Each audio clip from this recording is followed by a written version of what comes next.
Yo, what's going on, man? Today is November the 30th, last day of November 2023. It's your boy Chris, and this is the ChrisBeCappinn NBA show. I'm live on Twitter.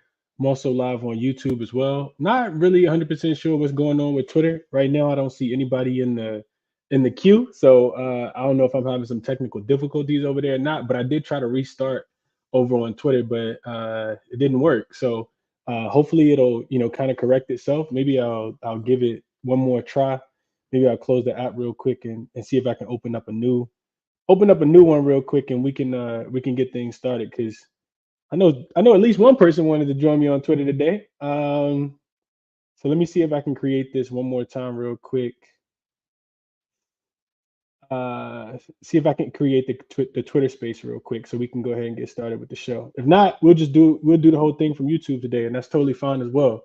Appreciate you in the chat. I see my guy Tall Black Genius is here already. Appreciate you in the chat as always, Tall Black Genius. We'll see if we can get started. I got a couple looks. I see a couple people join now, so yeah, we can go ahead. We can go ahead and get started, man. People will fall in. Uh, so we'll go ahead and get started real quick as I always do. Just ask people to hit the like button for me, smash that like button for me, subscribe to the channel if you guys haven't already. Also, and turn the notification bell on so you guys know when I go live, both on Twitter and on YouTube as well. There we go. People starting to join now. So I don't know what was going on with Twitter in the beginning. I had to close the app and open it back up. Jumping right into the transparent recap for yesterday. Second back-to-back losing day. I didn't lose a lot. Like it was 1.25 units on a 2 and 3 day. We did hit Lakers first half. I talked about personally taking them in the first quarter as well. That was a pretty easy bet. We also hit on Anthony Davis in the same game to go over his blocks. I think that was a third quarter cash on the 2.5 over at plus money as well. But we did lose on Santi Aldama. I think it was a good read. I think Santi Aldama just didn't come to really play, and it also looked like Chris Finch was kind of mixing that lineup up. I'll tell you to play though. If I would have known that the Memphis Grizzlies had a players only meeting, where they practice. Some people were saying that the Derrick Rose was saying it was the hardest practice he ever had in his life. The game before, so they could get their first home win. I probably would have just bet on Memphis yesterday, but I didn't know that they actually smashed the Utah Jazz yesterday, so that probably was the play over Santi Aldama. I did think Santi Aldama was in a good spot yesterday, which is why I play him. So no regrets there. And then the big 2 unit play of the day, which was the Phoenix Suns in Toronto, that one's still hurting me. Like that was messing with my mental health last night. The way I was pretty heavy yesterday on the Phoenix Suns, and you just see them come out flat. Just you can always tell kind of from the beginning too, man. Like you hope that they pick it up throughout the game because they did kind of keep it close within like 10 points, within 8 points for the entire game, but they just was a step slow. OG Ananobi did a really good job on Devin Booker. Devin Booker also rolled his ankle. Kevin Durant made him live with tough contested shots. And outside of Joseph Nurkic, they didn't really have anybody else that was really cooking yesterday. Toronto put it together for a full game yesterday, which is typically something that we don't see. They were hitting threes. Dennis Schroeder was finding his guys. OG Ananobi, Pascal Siakam, Scotty Barnes. Those guys all stepped up and made plays yesterday. So we did lose that play. We got the best of the number. I mean, ain't but so much more you can ask for in some of these spots, man. Teams just gotta produce, and they didn't yesterday. So minus 1.25 units yesterday. I mean, overall for the season, I'm just always down. I'm a little bit down on myself whenever I have a losing night. Not just because I know people are telling my plays, but also because I'm trying to win, man. Like I really hate losing. I really love being able to withdraw money from my PayPal account, which I use as like my bankroll, and I just have funds coming in, funds going out all the time. When I'm putting these bets in, and then I withdraw everything at the end of the night, find the best number for the next play I like, whatever the case might be, and not being able to. I hit a couple bets, so I was able to withdraw, but not being able to withdraw more than I put in is it's always a pretty bad spot in my estimation. But it is what it is. We're still up. If you've tailed all my plays, we're still up over 30 units. So it's not too big of a deal. I just really hate losing. I really hate losing. I'd rather not bet than to bet and lose. So got some spots that I'm confident in today, and we'll see what happens. Before I jump into it, also it's a lot of games. I don't like the slate. I tweeted that out as well.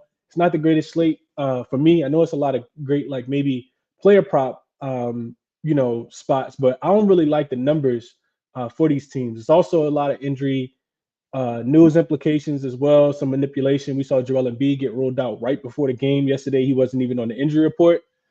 So I couldn't talk anybody off of just waiting until about 5 minutes to put your bets in when you have all the information and then playing the games versus, putting these bets in the night before and then, things tend to not go your way. If you had Philly yesterday, then I mean they weren't in the greatest spot anyway. But if you had Philly yesterday and you didn't get that news until Embiid got ruled out, I'm sick for you. So I can only imagine how you feel. So yeah, those are just some of the things I wanted to kind of get off my chest before we started.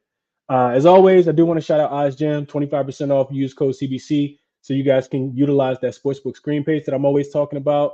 It's probably my favorite web page on the whole on the whole internet, man. I'm always on there trying to find the best odds, whether it's a team total, whether it's a first quarter prop, whether it's a player prop or a points over, 3 pointers made, whatever the case might be. So it's just a really cool tool, man. Probably my favorite tool in the sports betting universe, just because it helps me identify what the best number is. So I'm always gonna get the bang for my buck and not have to overpay for some of these highly priced props on some of these books, and that value over time just adds up. So the service for it by itself will end up paying off for itself. But 25% off your first month if you use code CBC when you sign up. The link is also in the description if you guys are interested in that. Let's jump into the slate for today. Enough of yesterday, enough of day before yesterday. Let's see if we can find some winners on the card for today.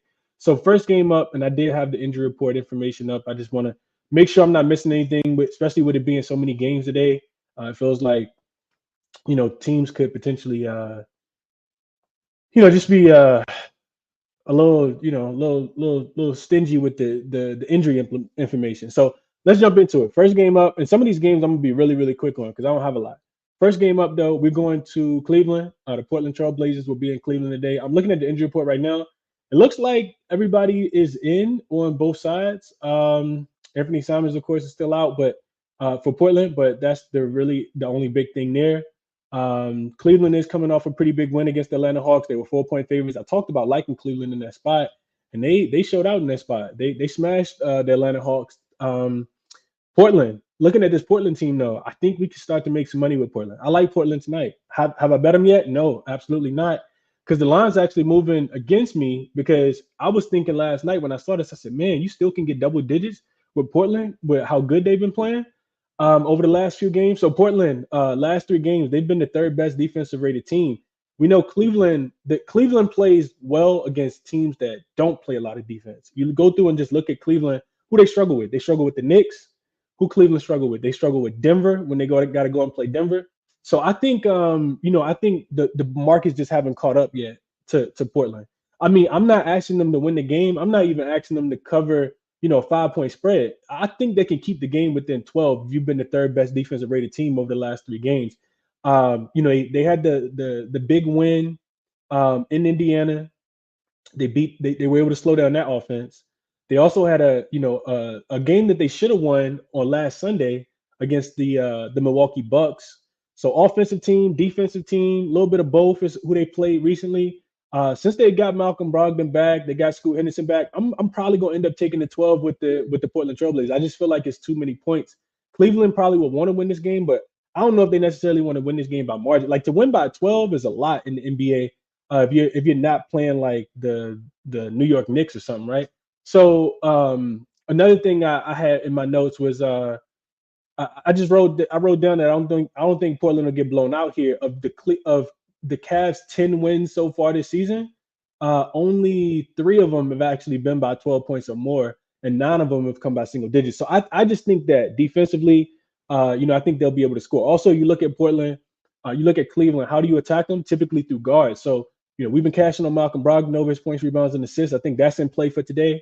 And I will probably be looking at somebody threes on the Portland Trailblazers side as well. I think the books, just like I said, I don't think we're gonna be able to keep getting Cleveland at this number, at Portland at this number. So I'm willing to take advantage of it. I'm not laying 12 with the Cleveland Cavaliers, just because they beat the Atlanta Hawks by 20 points. Like, Atlanta giving it up to everybody. So big lean to Cleveland in this first. To Portland in this first game. Just haven't gotten to the window with that yet. And I didn't even put up the banner. My fault. I should have probably put that up. So the spread is Cavs minus 12. The total is 220 as well. Let's go to the comment section real quick. And real quick, I want to look something up on this game as well. Let's just go back. I'll share this with you guys as well. I want to look at the Cavs as home favorites, and they're laying double digits since the start of last season. And then I want to look at it. And then I want to look at it. So they're 3-3. They are 6-1 straight up. They're 3-3-1 against the spread. They're winning those games by average of 12 points. So they covered against the Pacers. They didn't cover against the Pacers. This is the first time they'll be laying this number this year. They covered against the Pistons. They covered against the Rockets last year. Both of those teams were trash. They also covered against the Clippers. Clippers were on the second leg of a back-to-back. They didn't cover against the Spurs. They didn't cover against the Warriors. And they had a push against the Magic. So, yeah, I think this Trailblazer team is better than all of those teams from last season and probably given the spot. Trailblazers is also a little bit more rested. The other thing I want to look at was if the total was low. So if the total is lower than 220, or let's just go 221. 3-1, 2-1-1 against the number. So yeah, when they're in these really tight defensive games, they typically do play a little bit better. But I think Toronto, like I said, I just think I lean towards Portland. Just didn't get there yet. It's probably going to end up making my bet slip though.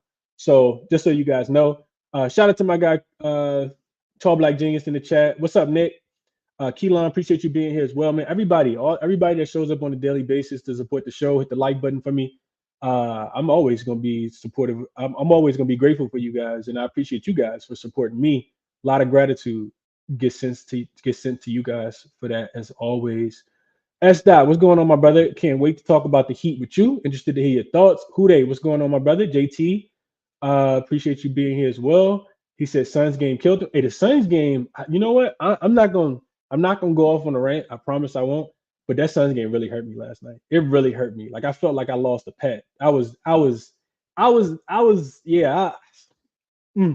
Yeah. Suns game killed me too. As that. Let's just leave it at that. We'll get to the Charlotte Brooklyn game in a second. JT, he says he likes Charlotte Brooklyn first quarter under 55. Miles Turner over 7.5 rebounds, and Mikal Bridges. Is it Mikal Bridges or Miles Bridges? You got to put which Bridges, because you got couple different games going together, JT. So it's a couple M Bridges playing today. Whichever one I'm set at 23.5, I guess. Hopefully not both.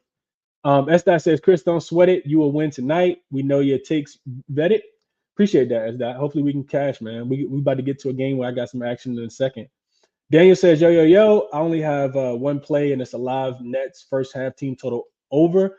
Only if they get held under 30 in the first quarter. In the last 4 games, half of the Nets quarter totals are average 33 plus. Okay.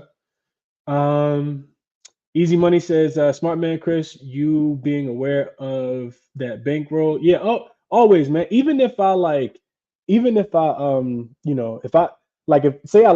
a play and I want to go like a little bit heavier on it, I'll give it out as a 2-unit play. I might put 5 units on it myself. I just never want to overexpose people the way that, like, I'm cool with losing, like however much money I put on it, but I don't want other people to do that. So typically it's only 1, 2. I might have a 3-unit play, but yesterday was actually only my second 2-unit play of the season. It was the first time that it didn't cash, but it absolutely should have cashed. We're not going to talk about that though. JS says Magic and Lakers first half spread was no sweat. Yeah, that was pretty easy. I leaned Magic first half too at -5.5 yesterday. Just didn't get to the window with that. Probably should have. Yeah, that said Magic first half has been so good. Yeah, they've been killing it. Best first half team in the league. Them in Miami. I don't know if you know it. Miami actually got a better ATS record than the Orlando Magic. I was looking at that when I was evaluating this Indiana game today. We'll talk about that in a second. What's up to my guy Sean in the chat? Navi back in here again today as well. He says to like and subscribe. Appreciate you, Navi, for shouting that out. Mikal Bridges is who JT likes in that over 23.5. Appreciate you. Estat says good point. I told my boys to take Wagner points, and instead taking Franz, he took Mo. Yeah, Franz plays a little bit more than Mo, unless they need Mo. Mo's a bigger body for people who don't know the difference between the Wagner brothers. Franz can shoot a little bit better. Mo's more of an inside player.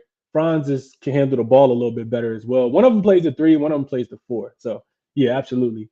Seymour Cash says another day, another dollar. I'm tapped in with you every day, bro. Appreciate you, man. Appreciate you. Ross City Pick says Booker played like trash. He did. He really, really did, man. OG Anunoby, kind of locked him up, and didn't help that, you know, he rolled that ankle, and nobody else really stepped up. But yeah, I'm trusting that spot every time, though. I'm trusting that spot every single time. But I digress, man. I don't want to talk about yesterday. It's just making my head hurt, honestly. Let's see. Jamal says Pelicans Clippers money line cash yesterday at plus 257. Yeah, depending on when you got that injury news, when you made that bet, because Joel Embiid, getting ruled out definitely influenced that line a lot. Fremont says, "What's up, bro? Warriors game looks trappy. Yeah, it does. We'll talk about that one in a second. Um, yeah, appreciate you, David. That's that. All my guys, man. Fremont, Bryant says, which play do we like best today between these two? Knicks first half and Nets first half minus 4.5. We'll get there. We'll get there. We'll get there in a second, Brian. I know you wanted to remember, so you got my play already. So let's just keep going. Let's go Pacers and Heat. Next game up. This game opened with the Indiana Pacers actually catching 2 points, and then they're catching 2.5. So the line is kind of moved in favor of Miami, just a tad bit, a half a point. The total did come down from 239.5 down to 238. I don't think I necessarily agree with the movement there. First of all, if you're playing Pacers games, you're playing over, or you're literally playing nothing. This team is 14-2, I want to say, to the over. 14-2 to the over. And I know Miami, historically has been a pretty good defense. I just feel like, when I was looking at this game, and let me see if I wrote it in my notes. I just kind of feel like so let's go to the injury report real quick. Jimmy is still listed as questionable. So is Highsmith. Robinson and Bam Adebayo are listed as probable. Indiana, I didn't see anybody on the injury report. Going through and looking at the Pacers, game logs, they have been flip flopping between wins and losses, and it really doesn't matter who they play after that. Like that was one of the things that really wanted to make me play them in this game. So they just lost to Portland, they smashed Detroit, they lost to Toronto, they smashed Atlanta, they lost to Orlando, smashed Philly, lost to Philly, smashed Milwaukee. So they literally have been every other game. None of those games have gone under. The only one that went under was the Portland game. And I just think about, Miami and how undervalued they are with their ability to be able to score the ball. Like, no Jimmy Butler in the last game against Milwaukee. You think Milwaukee comes out and, really tries to solidify their defense, and they don't. The Miami Heat are able to score 23, 124 points, even without Jimmy Butler, which is absolutely crazy to me, the way I kind of capped that game. I was thinking maybe under. I didn't play anything, of course. But I can't fade Miami in this spot. I think, I always talk about not really wanting to bet against Spoelstra-led teams. The biggest thing that jumps out to me is I just went back and looked at the last 5 games for the Indiana Pacers.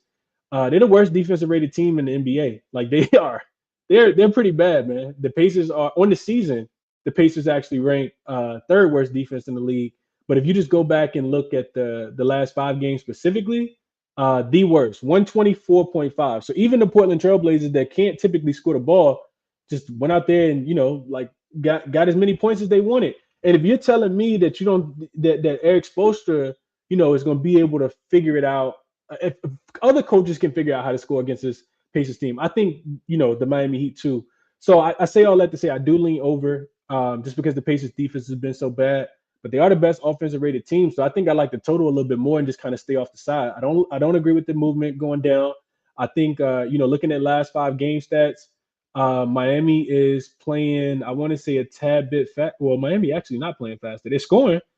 Pace looks like it's about 6th slowest, but I mean it's still scoring. And when you play with the Pacers, you have to play up in pace because they're the fastest paced team in the league. And it's honestly not even close at 105 with the Atlanta Hawks being a 103. So I do lean over in this game, especially with the total coming down. I think the safer look might be to just take the Miami Heat team total over. That's one of the ways I was looking at playing this game.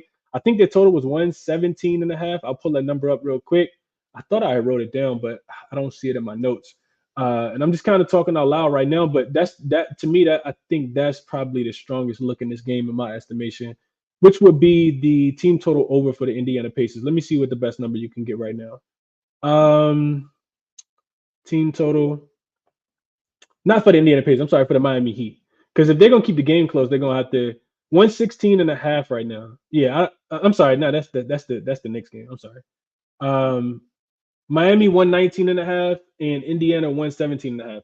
I absolutely think that if Miami can score 120 plus points on the Indiana Pacers, I'm sorry, on the Milwaukee Bucks, they can absolutely score 120 points against this Miami Heat team, against this Indiana Pacers team that's giving up the most points per game. So that's on my short list. Indiana Pacers team total over. I need to write that down. I'm sorry, I keep saying Indiana. Miami Heat team total over 119.5. If Miami's gonna win the game or even keep it close, they will have to score because you're not slowing the Pacers down, but so much. So that's my favorite look there. A bunch of player props in this game could actually hit. Jaime Jaquez Jr., especially if Jimmy Butler doesn't play. Kyle Lowry's been cooking. If Jimmy Butler doesn't play, it's just a lot of different ways you can. I would look more so to the Miami Heat, players, but I couldn't talk anybody off playing. I mean, Tyrese Halliburton assists. I think it's what 10.5.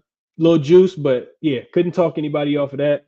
Miami Heat team total over 119.5. It's 120.5 most places. So I'll just put the 120.5, and I'll figure out if I'm gonna end up locking that in or not. We'll see. We'll see what happens and what transpires. So let me go back to the comment section real quick. I'm gonna speed up because a lot of these teams I don't really have a lot on. So it won't take me too long to get through some of these games. Um, Go Night Night says, "Do you have a Patreon?" No, I don't have a Patreon. Go Night Night. I do have just a YouTube membership group. Not nobody has to be worried right now for as far as my members, but I am going to be transitioning over.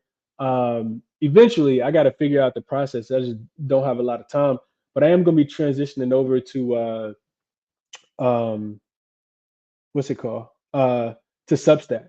I think Substack is a really great platform to use for video content, for write-ups, for a lot of those things.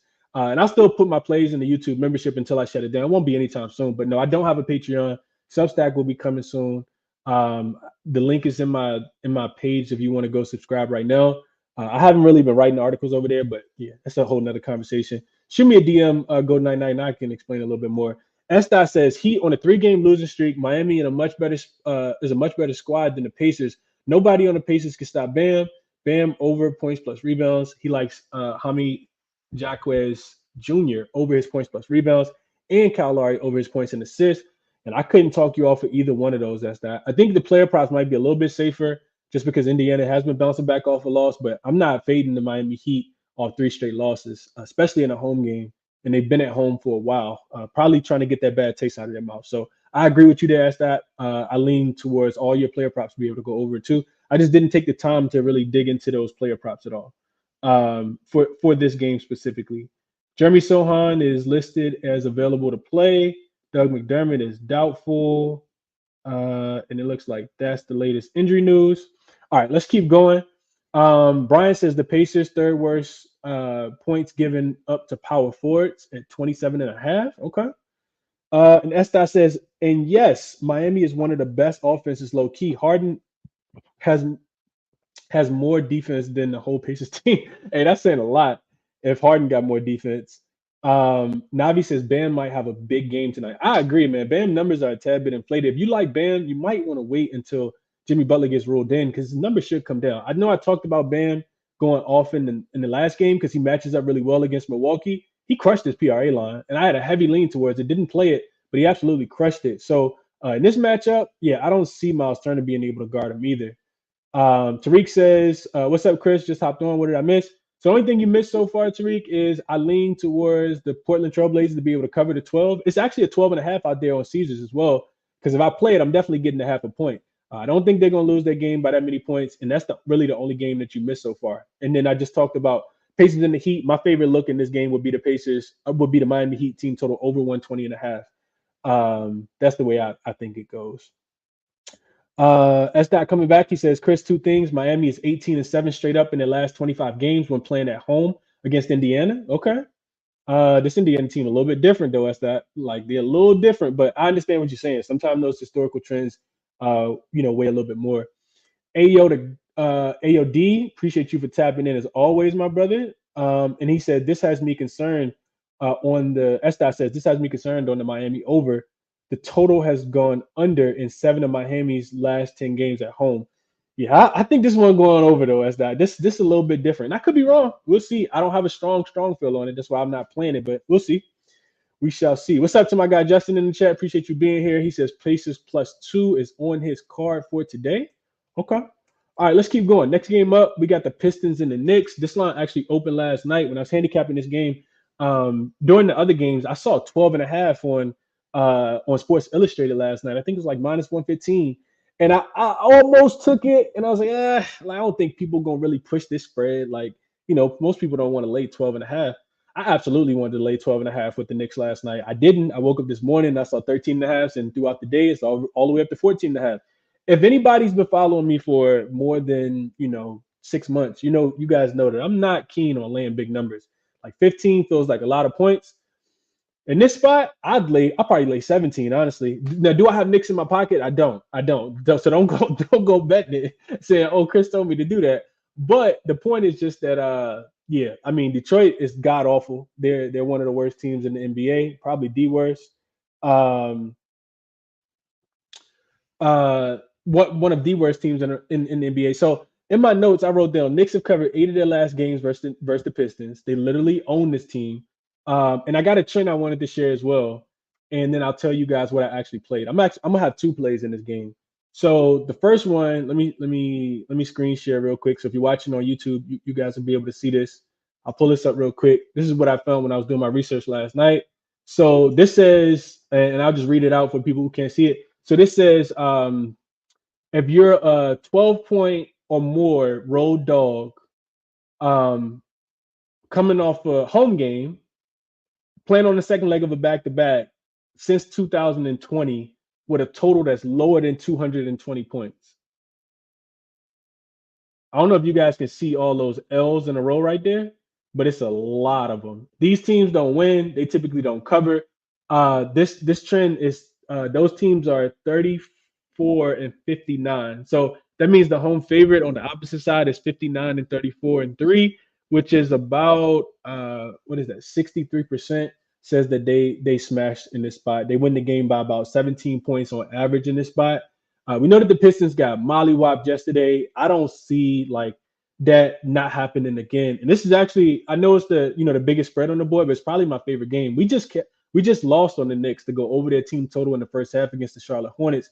That was a pretty slow-paced game. The Detroit Pistons, for whatever reason, they still like to play fast, even though they're not good. They like to get out, run up and down the floor, which only plays into the Knicks' favor just a tad bit more. They also like to shoot a bunch of threes. Anybody who watched the first quarter, I watched the first quarter of that game yesterday. I didn't really watch too much of that. I knew the Lakers probably weren't going to give up that lead, so I didn't really watch too much of the second quarter. But the thing about the thing about the Detroit Pistons, man, they play basketball so wrong. Like, I'm not going to dive into this too much, but I talked about this yesterday, and it was one of the reasons why I like the Lakers so much. The Lakers were coming off that 44-point loss where the Philadelphia 76ers shot 48% from the three-point line. You don't have to worry about that with Detroit. Detroit sucks at shooting threes. They get their points inside the paint. Anthony Davis wasn't going for it last night. Guess who's not going for it tonight? I mean, it's just like a perfect recipe, right? Like when you think about how teams like to score and their ability to not be able to do that against the opponent that they're facing, they're not going down there getting a whole bunch of points in the paint against Mitchell Robinson, against Julius Randle. So they're gonna struggle to score in this spot as well. I got a really strong lean towards the Detroit Pistons team total to go under, towards the Knicks in the trifecta spot, even though my play is the first half. That's what I end up playing. I played the Knicks first half -8. It was a 7.5 available this morning on BetMGM, but it was -120. And I like, if the Knicks aren't winning this game by double digits at halftime, then if you guys are watching on YouTube, they're gonna go right back there with all those Jordans you see. They're just gonna sit on the shelf and get used as wall decor, and I probably won't play the Knicks for a long time. But this is the Knicks spot, man. Like, they got the rest advantage. Another quick trend, and I won't pull this one up, but another way I was looking at this game was since 2012, rested home favorites that are laying 12 points or more that are also playing an unrested opponent, but are also playing on the first leg of a back-to-back because the Knicks do have the Toronto Raptors on deck. They're still 21-15 against the spread. That's 58%, and they're winning the first half by a 12-point margin. So give me the Knicks in the first half here in this spot. I think, like I said, it could be first quarter. When I trust the Knicks in the first quarter, they tend to end up laying a dud. So I'm gonna stay off the team totals and just focus on first quarter. I'm sorry, first half specifically. But if I had, like I feel like I could make 5 plays in this game, and if I had to, it would be Knicks first quarter, first half, full game on the spread because I do think that they'll win the game by 20. And then the second play would be, those are 3 plays. The other play would be Emmanuel Quickly. I really love Quickly in this spot. I talked about guards, and yesterday I talked about Austin Reeves just a tad bit, and it ended up being D'Angelo Russell.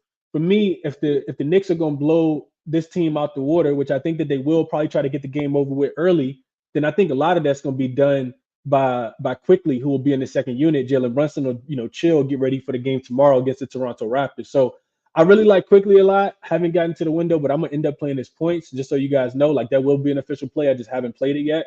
So I didn't give it out because I only give out bets after I've actually played them. But Quickly points at 15.5. I'm also going to take them at 20. I'm probably going to put a little something on the 25 as well. I love this spot for Quickly tonight because, as I keep talking about, Detroit really struggles against guards. So those are my thoughts on the game. Like I said, I'm not going to beat a dead horse, but Knicks should roll in this spot. And if they don't, I'll just stay off of them. But I'm cool with taking the Knicks in the first half minus the 8. Like I said, I think it's going to be a double-digit game halftime in this one. And I'm trying to get out of my comfort zone and laying these big points. Sometimes the books make these numbers so big because they want to discourage you and to keep you off. Last night, Orlando was a 10-point favorite. People don't lay 10 points with Orlando. They won the game so easily last night. So sometimes you just go with your gut and say, you know what, that number's big for a reason. I saw Orlando team total at 122 yesterday and said, no way I'm taking Orlando to score 123 points. They had like 123 with like 4 minutes left because the Washington Wizards, as Kyle Kuzma said, they can't guard a stop sign right now. So we'll see. Tariq says, back to the comment section. Tariq says, would you live bet the Heat if plus money in Butler is in? The team total, yes. I'm not playing the side though. Like I said, the Pacers been bouncing back off a loss Tariq every single time, and the Heat desperate for a win as well because they've lost 3 straight and they still at the crib. So I think the Heat gonna take this game really serious. I'm not playing the side. I just look more towards the team total. I think both of the teams can score. EQ says Knicks by 20. I added Timberwolves to that by 20 as well. Damn, okay. EQ says Knicks minus 19.5 is around plus 160. I feel like we should get a little bit more value than plus 160, but yeah, I guess that's not a bad bet. AOD says Pistons make me sad. AOD also says D Russ looked like Michael Jordan last night. He looked like Steph Curry. That boy was. That's the thing about D'Angelo Russell, man. D'Angelo Russell, and not to go off get too far off track, but D'Angelo Russell looks really bad. Like looks really good against teams that can't stop guards. Like prime example last night, he looks really bad when he has to guard somebody who he can't guard because he can't guard anybody. So like tonight, he probably gonna get exposed because he's playing against a really good defensive team in the Oklahoma City Thunder. So those are my thoughts, and I've been saying that since last year in the playoffs. AOD says Knicks and Bucks first half to the moon. He likes both of those. S. says veteran leadership is highly underrated. These teams are showing why it's important. Need at least one voice in the locker room. I agree. Yeah, S. We on the same page there. Not gonna beat that dead drum. That's a fact. JS says Knicks by 20. Vaughn says Pistons 0-7 straight up. Last 7 first quarters by a margin of 8.4. God damn, that's a lot of points.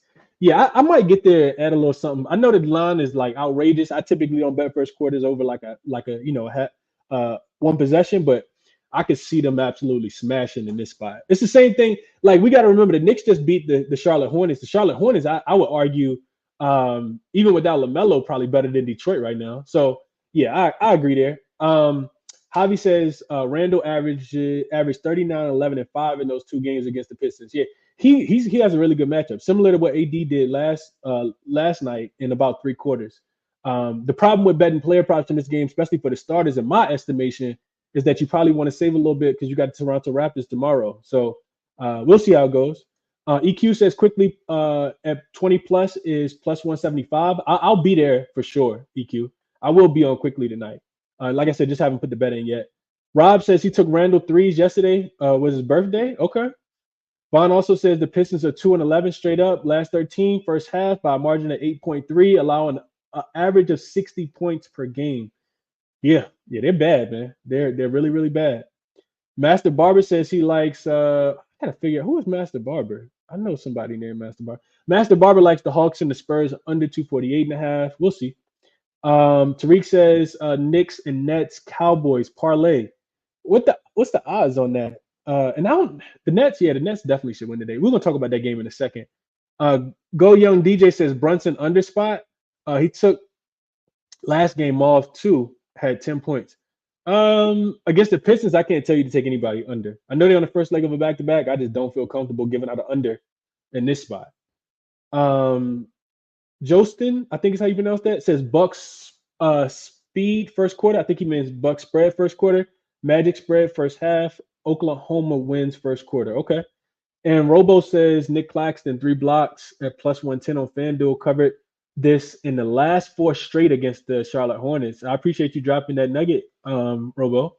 Let's keep going. I think that's actually the next game on the board. So let's go to that game. So the Charlotte Hornets the Charlotte Hornets will be in Brooklyn. So, not far travel. They just got smoked against the Knicks. Didn't have to travel far at all. Honestly, could have stayed in the same hotel.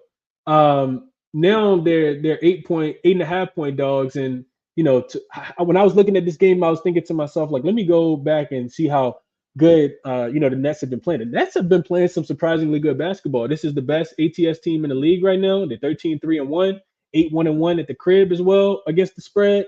They won six of those games, and they just play hard, man. The disadvantage for the Charlotte Hornets in this game is that their 3-point defense it sucks. They're one of the worst 3-point defensive teams in the league, and we know that the Brooklyn Nets love to shoot 3-pointers. That's they probably a favorite thing to do. So it sets up for a really, really bad spot. Kind of going back to that Knicks game against the Detroit Pistons. Somebody in this game for the Charlotte Hornets is probably for the Brooklyn Nets is probably going to hit 5 or 6 threes. You just got to figure out who that's going to be. Is it Royce O'Neal? Is it Lonnie Walker? Cam Thomas also came back. They got Cam Johnson now, Mikal Bridges as well. So, yeah, I like I said, if you've been watching Charlotte play, you know that they're without LaMelo, and they're going to struggle in that spot for a while without LaMelo. Looking at the opponent 3-point makes, Charlotte is giving up the 4th most threes per game. Their opponents are also shooting the 3 at the 4th best percentage as well. So those are the numbers to kind of back up what I was saying. And on the opposite side, you look at the Brooklyn Nets. Brooklyn is, let's go for the full season. Brooklyn is making the 3rd most threes, and they're shooting the 2nd best percentage. Not a good spot for the Charlotte Hornets at all. When your 3-point defense is that bad and you're playing against a team that literally does what you can't defend, good luck to Charlotte tonight, man. I think the Nets probably went in, covered the spread tonight, but I didn't play this game either. I honestly didn't play a player prop or anything. Money line parlay. I think you could take Brooklyn. And also, what's his name popped up on the injury report as well. Brandon Miller popped up on the injury report. He could potentially miss this game. He's a true game time decision. Toss up the play. So we'll see. Royce O'Neal also tossed up the play, game time decision as well. So we'll see. Let me check my phone real quick just to make sure I didn't get any injury news. Yeah, I don't see anything. All right, and let's go back to the comment section real quick, and then we'll go Hawks and Spurs. Like I said, a lot of these games I don't have too much on, so it'll be pretty quick. Let's see. Buddy Hield threes. He loves playing against Miami. Averages 5 threes a game in Miami. Okay. Jamal says a lot of people talking about quickly. I really like Dante in this spot. It could be a Dante game. Dante DiVincenzo. I could see it.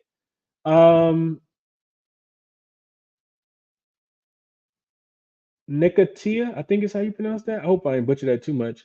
Says Cam Thomas 40 points. He might not even need to score 40 in this point. 40 points in this game. Plus it's his first game back. I typically like to, chill a little bit. Also, we got to remember Cam Thomas was scoring all those points because Cam Johnson wasn't there. They were also, down, Ben Simmons as well, and now they at least got one of those guys back. Estat says Miami perimeter defense is not that strong, so Buddy is not a bad look. Yeah, you're right. They also your Miami Heat 3-point defense is pretty bad, but it makes sense because Bam's a pretty good rim protector. Caesar likes DeJounte Murray. He says revenge game narrative at the Spurs Stadium has been shooting efficiently, but not too much volume. Should be able to hit the points as the Hawks are third in pace and the Spurs are fourth. Yeah, I can see that. Could definitely see that. Royce O'Neal over 3.5 assists, but he's been hot from three. Yeah, he has been hot. Coop says he's looking for Cam Thomas props as well. Hude says he's going to take Brunson, Trey, and Steph over their points tonight. Vaughn says he likes Bucks Nets first half money line parlay is a -110.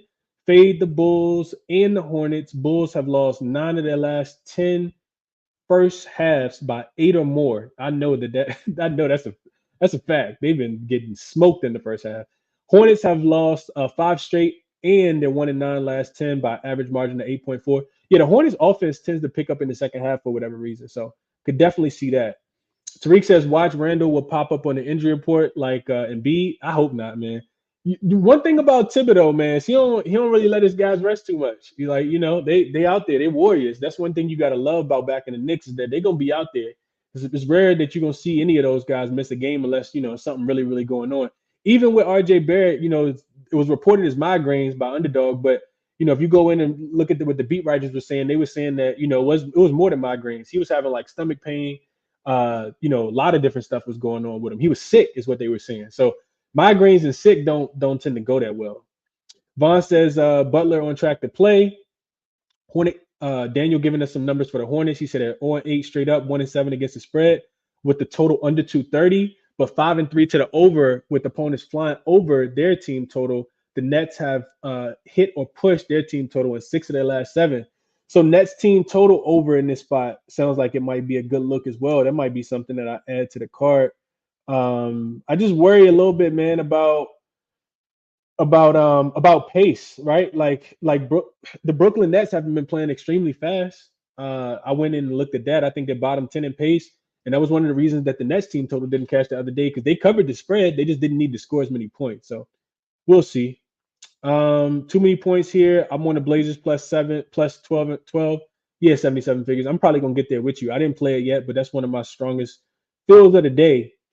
Butler in. Okay, we got Jimmy Butler news. Is that official? I ain't see it. Oh yeah, Jimmy Butler 3 minutes ago will play. So that team total probably on the way up now that we talked about liking earlier in that game. All right, let's keep going. We got a handful of games to get through. The Hawks and the Spurs is up next. This line opened, I want to say, at 6.5 yesterday, and now Hawks and the Spurs are up to 7.5. I'll tell you guys one thing that I'm not really interested in doing, and I know Atlanta. So this game is a little bit tricky because you look at the Atlanta Hawks, and if you've been following Atlanta Hawks, you typically want to back them as a road dog. You typically don't want to back this team as a road favorite. The Hawks are 10-9 straight up as a road favorite, which means that they're only barely winning those games at 52%. They've lost 9 of the games, so that's not even a spread. On the spread, this team is 6-13 since the start of last season. At 13-6 to the over as well, cashing about 70% of the tickets on the over. Those games are averaging 240 points, and this is since the start of last season. So you don't really want to back them too much. But this is the thing about the Spurs. The one thing we know about Atlanta is they can score a lot of points. They top 5 offense, top 5 pace, yada, yada, yada. The Spurs, they can't score a lot of points. The Spurs are actually bottom 5 in offensive efficiency in the last 5 games. They don't score a lot of points. Can they score a lot of points in this spot? Maybe. But Atlanta typically goes under when they play on the road as well. I know somebody gave out a number, but I had, did my homework on this one as well. So I don't really have a strong play on the side. I think it is worth mentioning that Victor Wembanyama did pop up on the injury report, and he's listed as questionable for this game. If Victor Wembanyama doesn't play, to me, that just screams Atlanta Hawks team total to go over. Victor Wembanyama is the only player out there that's actually been playing defense. Last year, Jeremy Sohan was a guy that was, playing some pretty good defense. When you got Malachi Branham and Keldon Johnson and Zach Collins, to me, that just screams buckets, buckets, buckets, buckets. And with Atlanta coming off a nice little 20-point beatdown, I think it was about 20 points beatdown to the Cleveland Cavaliers. They probably want to get that bad taste out of their mouth. Atlanta has not been playing their best basketball recently. So, looking for them to bounce back in this spot, I don't think it's too far, out of reach. Miami just needs a really good confidence boost and win as well.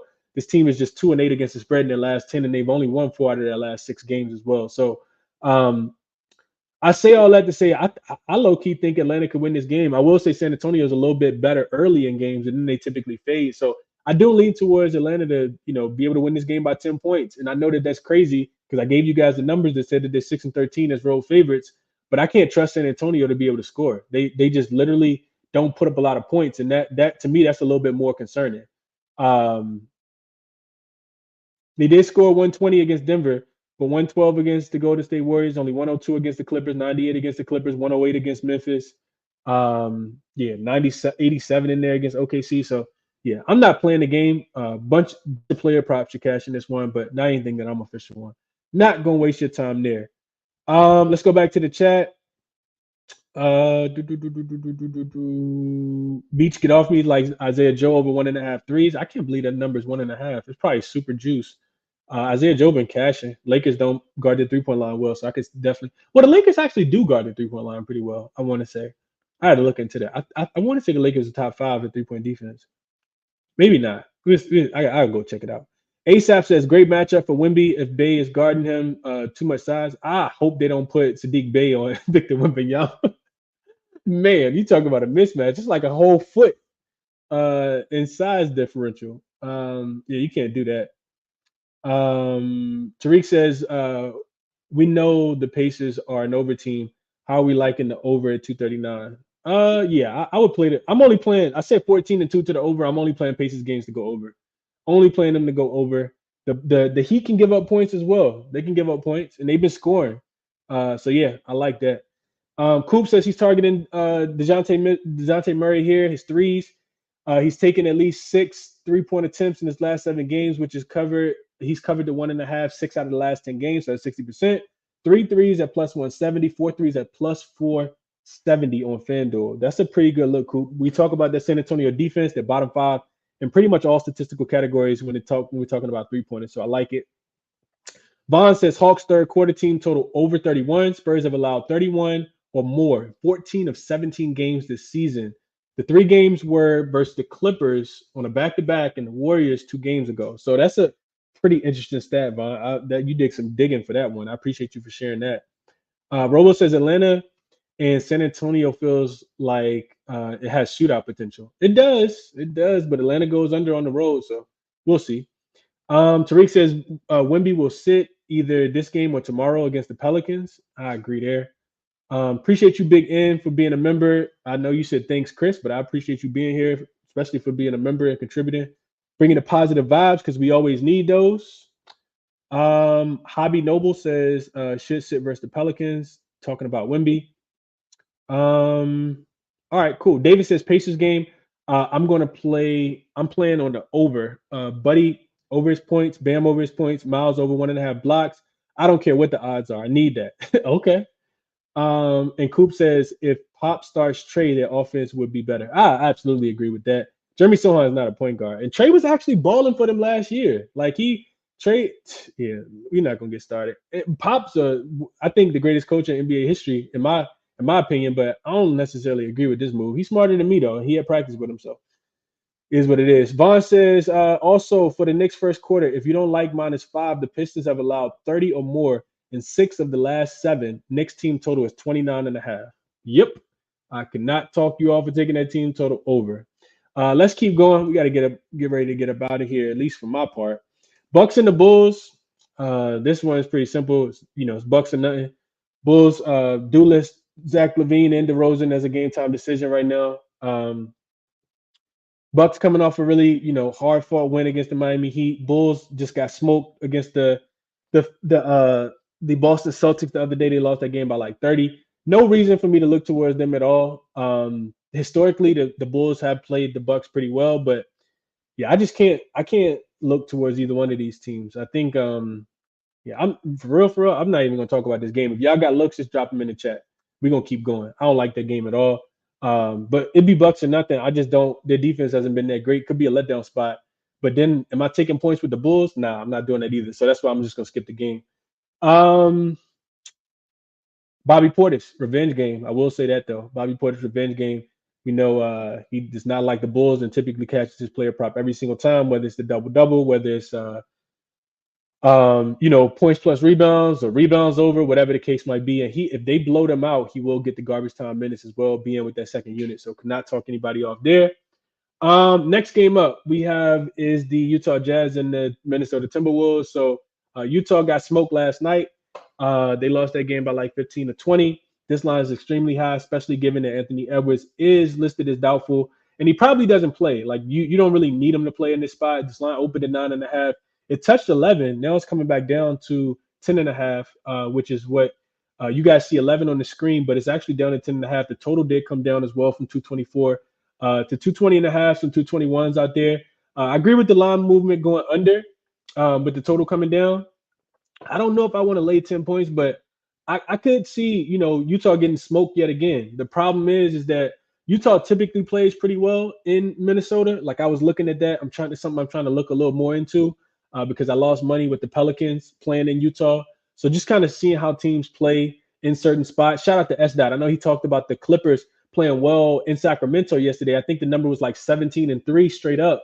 And they went into to Sacramento and smoked them yesterday, and won that game pretty easily. So it's something I'm trying to make sure I'm looking at as well. I talked about it with the Knicks, which is one of the reasons why I like them a lot on this card tonight.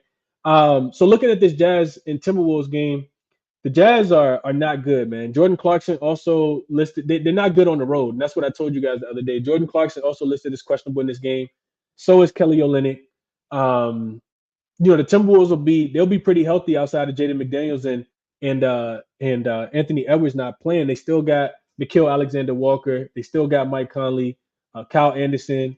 Troy Brown Jr. has actually been hooping. He played that whole fourth quarter against the Oklahoma City Thunder and scored a lot of buckets late in that game. So I don't know if we're going to get his props or not, but if Anthony Edwards does sit, he could be the guy that goes off in this game tonight. I think it could definitely be another Troy Brown Jr. night. So those are my thoughts on the game. I didn't play anything, of course, but heavily lean towards, maybe the Jazz team total to go under. Like I said, not playing the 10.5, maybe the full game to go under. I don't think Minnesota hasn't been playing with that much pace, and I think their offensive rating comes down about 7 or 8 points without Anthony Edwards in the lineup when I was looking at it earlier. So those are my thoughts there. Like I said, another game that I don't really like that much here. Let's see what we got in the chat. S. says, going back to first quarter for the Bucks, can't trust them to stay engaged. Yeah, the Bucks actually weren't a good first quarter team. I know that they lost that first quarter against the Portland Trailblazers a couple games ago, and the announcers were talking about how they just come out unfocused recently. So we'll see how it goes. But against the Bulls, no way I could talk you off. SK says he likes Mike Conley over 6.5 assists at -120. Cleared in the last 4 games. Utah gives up the most assists to point guards at 10.49. 10 assists is plus 400. The double-double is plus 575. I could not talk you off of that, SK. That sounds like a really good look there, Mike Conley. And we know that Anthony Edwards, I think, is second on his team in assists. So without him, could mean more, playmaking opportunities for Mike Conley. So that 6.5 assists is not a bad look at all. Maybe you do ladder that up to 10, like you said, and put a little sprinkle on the double-double. Could not talk you off there. Brandon Katz says Utah is complete trash on the road. They absolutely are. I just wish they play like that at home because I lost a lot of money this weekend fading them twice as well against the Pelicans. Then the Pelicans come back. They look like world beaters. Look like no team could beat them. Granted, Joel Embiid didn't play, but Zion goes, 11 for 12 from the field, 11 for 12 from the free throw line, can't miss a shot. Like everybody just killing, two teams just flip the switch. I just wish I knew when they were going to do so. Vaughn says Jazz team total under 105. Jazz have scored 105 or less 4 of their last 5. Wolves have only allowed more than 105 in 2 of their 9 home games versus the Celtics and the Kings. And that Celtics game did go to overtime. I vividly remember that. The Kings just couldn't miss a 3. I also remember that. He said, shout out to Ski for pointing that out earlier today. Yeah, I like that look, man. I could not talk you off of that at all. Jazz team total to go under 105. It was actually on my short list as well. So could not talk you off of that. Jazz could really, really struggle to score in this spot. Also, I was looking at the Jazz first half team total under because they only averaged 51 points, I think, on the road as a dog this season. And you think about, Lauri Markkanen not playing, especially if Jordan Clarkson doesn't play. You're really going to be relying a lot on Keontae George and Fontecchio and John Collins to kind of fill it up in this spot. So, and Chris Dunn also got ruled out. So yeah, they're down bodies in this spot, playing against the best defensive team. Will Jackson says, "What up, though, Chris? I grabbed Gobert double double and Timberwolves money line at -120. I hate betting on dog. But he has a motive tonight." Yeah. Bro, Rudy Gobert is one of the funniest players I've ever seen in my life because he's so clumsy. I've never seen anybody as clumsy as Rudy Gobert. If you don't throw him the ball and he can't like put it in the rim, he probably gonna miss the layup. Like he gonna miss the dunk, he can go to the free throw line, shoot his flick the free throw. That ain't going in. So yeah, I digress though, man. Rudy Gobert is a funny player though. I can't ever bet on him. ASAP says, "I'm liking Giannis and Dame to have big games. Bulls are fifth in the league in fouling. Vucevic is ninth at fouls committed, and Giannis and Dame are second and third at free throw attempts. Your thoughts?" I mean, you got the numbers right there in front of you, ASAP. I couldn't talk you off. Could not talk you off at all, man. I don't like fading teams can always when they do have, to me, some kind of potential to do well, right? Like I think about Toronto last night. I faded Toronto. I think I did so with really good reason. Looking back, I would have did the same thing over again. But Toronto does have willing, capable players. I just didn't think that they'd be able to put it together for a full game, right? And the Bulls, in my estimation, they do eventually Levine got to go for like 50. Eventually, DeRozan got to go for like 40. They got to like do something. And, like kind of like that stick GIF, like you just keep poking it. You got to do something. They got guys that can score. Like, Vucevic step outside the paint, hit a bunch of threes, bring Brook Lopez outside the paint so they can get to the rim and attack. Like, something. I'm not betting on the Bulls though, but I say all that to say that I just don't really like betting against the desperate teams. And the Bulls they know they're the laughing stock of the NBA right now. If the Pistons weren't so bad, we'd probably be talking about them a little bit more. Coop says only taking Utah players at home might be my new rule. I would agree there, Coop. I would absolutely agree there. 77 figure says no Anthony Edwards, no bueno, off the Wolves until he's back. I kind of agree with that thought as well. 77. Tariq says, Chris, going back under in the Cleveland game, in the Knicks game, the Cavs in the Knicks game. What about it, Tariq? I thought you said under. That just says, Let me know what your thoughts are. Brandon says he likes Harden points. We'll get to that game. Haven't gotten there yet.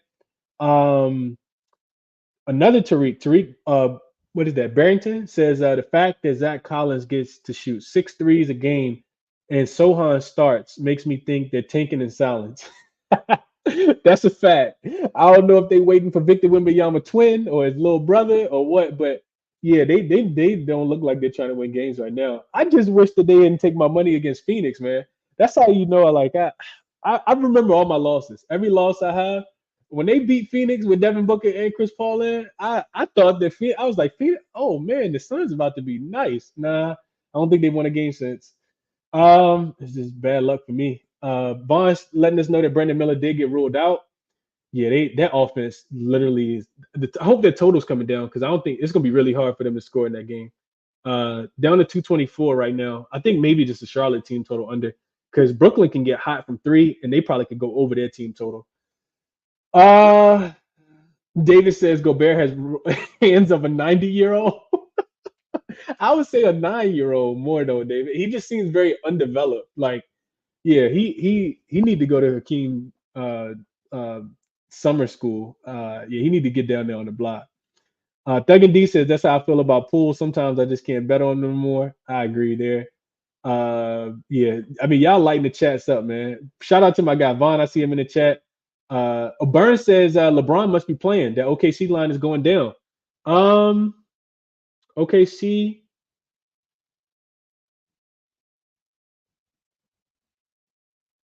I'm looking for it. Like, where is it? I don't even see it. Yeah, I know I'm not that tired. I am pretty tired, but I don't think I'm that tired. I don't even see the line for the Laker game. Did it get taken off the board? Down to 5. Okay, I see what you're talking about now. I had to go back to good old Oz. Okay. Vaughn says, hey Chris, I know you talked about it, but Knicks first quarter team total over 28.5 on DraftKings. Yeah, that's the play, Vaughn. You can play it. I might put a little sprinkle on it. I won't go like too heavy on it, but I know I failed on the Knicks last game to go over their team total. But if they don't have 30 points against this team, I'm not sure, like, what's gonna happen in the spot, man. Like, you gotta score 30 against this team, dog. Like, it's a must, man. And the other thing about it is Charlotte was playing slower the other day. Detroit, like I said, they are, just kind of killing themselves because if I wasn't good at basketball, I'd be playing slower, to kind of extend possessions and stuff. Detroit still like to run fast, shoot a bunch of threes. No, they're not gonna make them. So yeah, and then Knicks should be able to get out and run in transition. So we'll see. Sosa says Thunder first half money line, Lakers on the back to back. We'll get to that game in a second. Um, Under 219 on the Cavs game and under 219 on the Knicks game. I'm scared that the Knicks game to go under, Tariq, just because I feel like the Knicks could score 130 points. And one thing I looked at in the Knicks game that I failed to mention earlier was so the Knicks, typically you want to fade a team to not score that many points on the first leg of a back-to-back. The Knicks are actually 4-0 to the over on their team total and on the game this season when they're playing on the first leg of a back-to-back. So they don't care what if they playing on the first leg, second leg. The Knicks just like to score when they're playing against a bottom 10 defense. I gave you guys the trend 2 days ago when they were playing against the Charlotte Hornets. They're now 7-0 straight up and against the spread when they're playing against a bottom 10 defense. And Detroit is bottom. So if Knicks come out here, score 140 points, wouldn't surprise me at all. That scares me off the under in that game, Tariq. OKC to cover first half, Chris. I know you said they suck first half back to back. They will load their stars for second half more, I think. Could be. We'll see. I'm not 100% sure. Like I said, these late games, especially with injury implications, I couldn't talk anybody off just waiting, and I can't do a show at 9:30 when the information comes out. But yeah, you like legit have to wait until the last minute. Yeah, Burns says if LeBron does play, he might trust the Lakers tonight. Best of luck if you're doing that. And Jakob Pertl does have pretty bad hands as well, Steve. Appreciate the chat, man. Shout out to y'all for dropping all this in here. Hendry says, remember how you said all the Lakers wins have been from comebacks? Not last night. They stumped the Detroit Pistons early. The Lakers do get down in the first half. They're one of the worst first half teams. So yeah, I couldn't talk you off. OKC also coming off a loss, a heartbreaking loss as well to Minnesota in that play-in game on Tuesday. So yeah, OKC is the more rested team. And then a better defensive team as well, even though the Lakers have been playing good defense. We'll get to that game in a second. Kobe White threes tonight.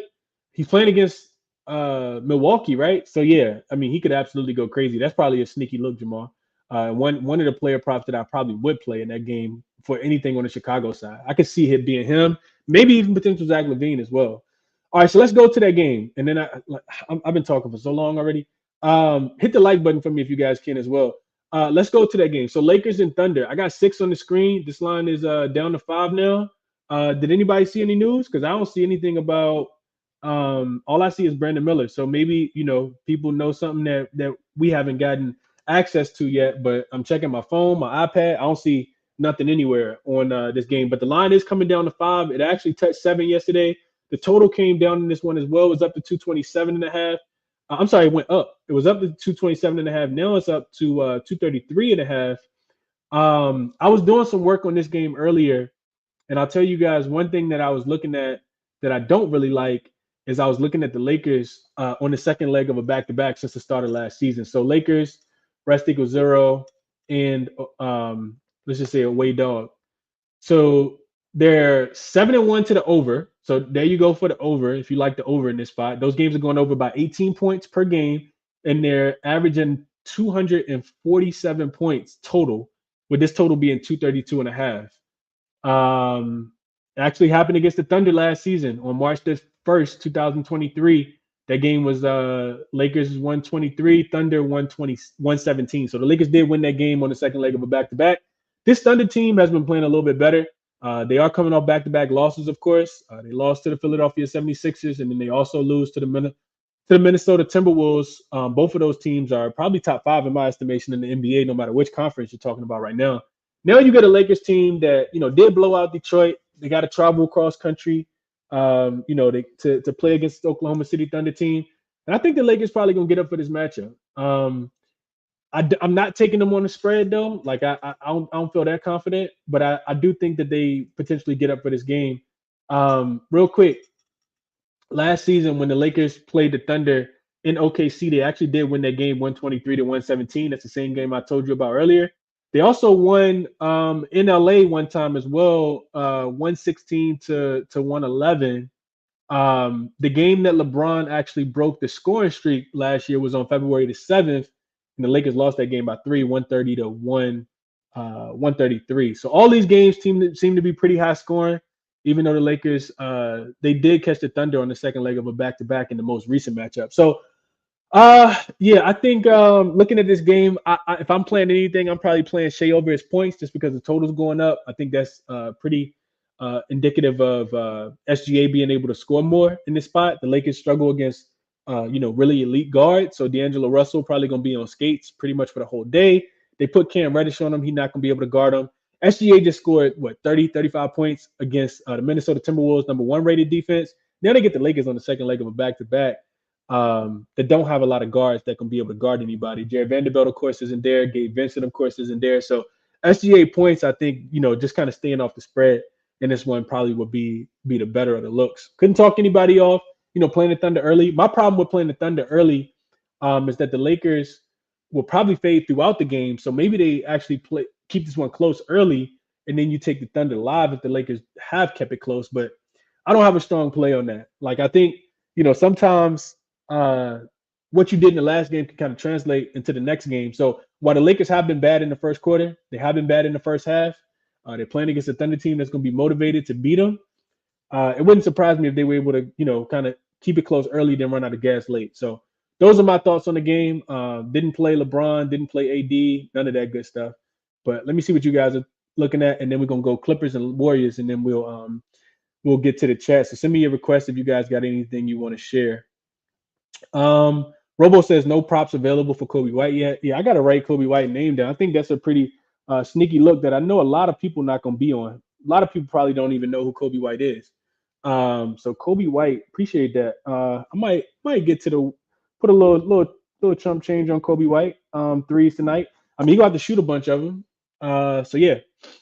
Brandon says the Bulls are much better at home. I don't know about that, Brandon. We'll see. S. Winston says, Chris, any thoughts on Malcolm Brogdon and Emmanuel Quickly points? I think you could potentially put them together, S. Malcolm Brogdon, in my estimation, has the best matchup, right? Like, I don't think he's the best scorer on that team for the Portland Trailblazers. It's probably Jeremy Grant. Jeremy Grant shoots the ball a lot. Jeremy Grant is not in a very positive matchup tonight against Evan Mobley, though. Evan Mobley probably going to be stuck to him like glue. So I do think, I'd be looking at Malcolm Brogdon. I mentioned his name earlier, just didn't get to the window, but he's definitely on the short list as well. Looking at Brogdon, also the value's been there. We just cashed with him the other day against Indiana. So looking at Brogdon, guards against Cleveland, and then I already talked about Quickly. I will be on Quickly over 15.5, taking them up to 25 as well. Just haven't put those in yet. Sosa says Braun is playing. I didn't see that news anywhere. Oh God, they starting Bryce McGowan's. Yeah, the Cavs probably about to get smoked. I mean, not the Cavs. The Charlotte Hornets probably about to get smoked tonight. Oh God, it's gonna get real bad. Fremont says Knicks team total first half. It should get there, Fremont. I played the first half at -8 earlier for people who joined late. That was my favorite look of the day. If the Knicks not winning this game by 10 to 15 points at halftime, like I said earlier, you guys see all those Jordans back there on the bookshelves? They going right back there, and they'll just be decor. Every Knicks prop will be right back there on the shelf, and I will not be reaching for it anytime soon. So that's how I kind of feel about that game tonight. Brandon says he likes Anthony Davis points prop over 25.5. He thinks it has value. Brandon also says OKC struggles to defend top centers. He said the Lakers destroyed Detroit last night. It was an easy game for them. They should be fine tonight. That in theory, that makes a lot of sense, Brandon, until you go through and look at Anthony Davis game logs and you see good, bad, good, bad, good, bad, good, bad. And then you look at the Lakers off a win, ATS cover, and you see loss, win, loss, win, loss, win. And the Thunder coming off two losses. Pretty sure they got a bad taste in their mouth as well. So in theory, what you said makes sense, but Lakers only been turning up for in-season tournament games, and after they lose by 44, it looks like. LJ says he likes OKC first quarter, 11-2-1 against the spread their last 14 games. Couldn't talk you off. SGA will play the whole first quarter. He typically does. Vaughn says Lakers 0-3 against the spread on back-to-backs, 3-7 after a win. Thunder 4-1 against the spread as a home favorite, 4-0-1 after a loss. Not saying Thunder cover, just mentioning it. It sounds like you're saying Thunder gonna cover tonight, Vaughn. I couldn't talk you off. I'm not, like I said, I'm not messing with it. David, I appreciate this love. He says over 200 people in here and only 70 likes. Stop being lazy or haters. Get out the chat and hit the like. It takes 2 seconds. You won't lose the live feed. Appreciate you, David, for shouting that out. Definitely hit the like button for me if you guys can. It definitely helps a lot. Henry likes the info shared by Vaughn.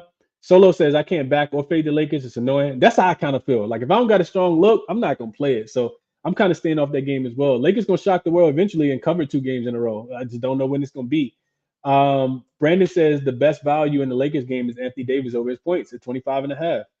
Yeah, can't get there with AD. But it makes sense, though. Not talking you off. Best of luck, man. Hendry says AD is not having back-to-back decent games. Laugh out loud, Glass man. Yeah. Let's see. Navi says, shout out to AD. His stats tonight, 10 points and 5 rebounds based on last.